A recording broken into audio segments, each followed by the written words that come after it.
Chapter 5, Church has variety in it. Sunday school over. Thank goodness. The bell of the small church was rung to call the people for the morning sermon. The children scattered themselves about the church to take their seats with their parents. Aunt Polly came, Tom, Sid, Mary sat with her, but Tom was placed next to the aisle away from the window, so he couldn't look out. A crowd soon filled the church, and the postmaster, the mayor, and his wife, the justice of the peace, the rich widow Douglas, and the old soldier, Major Ward and Mrs. Ward, the lawyer, the belle of the village, followed by many young fellows, and then the young clerk, who admired the girls. Last of all came the model boy, Willie Mufferson, who was so good and polite that all the other boys didn't like him because he was held up as an example. The church bell was rung once more to warn the people, especially the latecomers, that the service was about to begin. All solemn hushes fell upon the church, and the minister gave the number of the hymn, and the song was sung. Then the reverend read the notices and the announcements, and now the minister prayed, and it was a good, long prayer about everything and everybody. Instead of listening, Tom watched a fly that had lit on the back of a pew in front of him.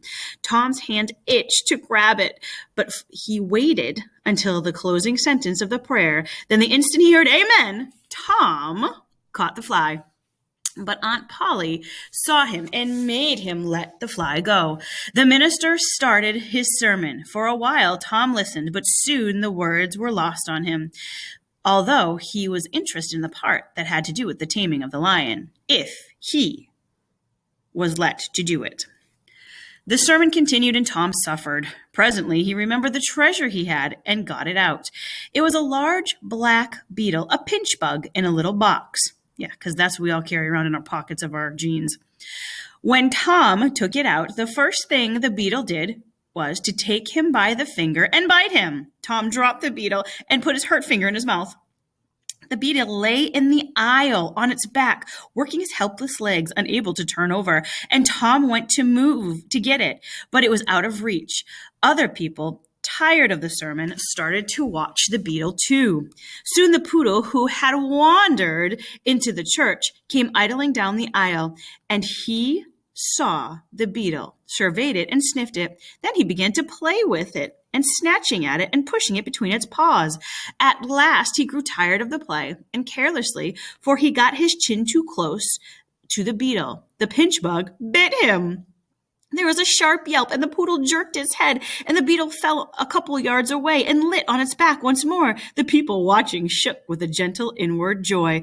Tom was entirely happy, but the dog looked foolish, and he wanted revenge. He went to the beetle and began to attack it. The dog jumped at it, snatched at it with its teeth, but he grew more and more furious.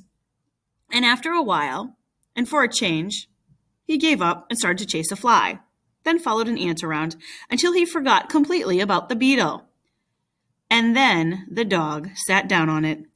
Then there was a wild yelp of agony, and the poodle, top of page 26, went sailing up the aisle. The dog crossed the church in front of the altar, flew down the other aisle. Then he crossed before the doors. He clambered up the first aisle again, and at last the dog found his master and sprang into his master's lap.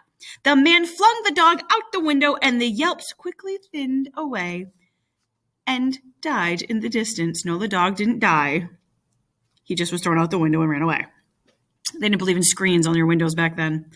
By the time the whole church was laughing, the sermon had come to a dead standstill, but soon the service continued, and although people couldn't help from laughing from time to time, at last church was over, and Tom Sawyer went home from church quite cheerful. He thought to himself that there was some satisfaction about the divine service when there was a bit of variety in it.